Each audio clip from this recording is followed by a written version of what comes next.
So here is the number one thing you need to do before you consider taking an existing team member in your office and making them a treatment coordinator. So I know this might seem a bit obvious, but I talk to dentists all the time and they hop on a strategy session with me and they're like, hey, Shireen, I just put a dental assistant in the role of treatment coordinator or a front office assistant or coordinator into the role of treatment coordinator. And the very first question I ask them is, did you ask that team member if they wanted that job? And sadly enough, I often hear doctors say, no, I didn't do it. And then we wonder why things don't work. Here's the thing.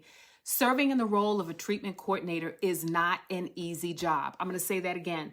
Serving in the role of a treatment coordinator is not an easy job. In fact, it's 10 times more difficult when you are not formally trained to do it. So if you make an executive decision by pulling an existing team member and transitioning him into that role and you don't ask, what you risk is that that particular team member might become resentful. They may have zero desire to sell. They might be afraid to sell. And in that situation, you're actually costing your practice revenue. So the first step is have a meeting with that team member and say, I am thinking about having you work as a treatment coordinator, which would involve you quoting fees.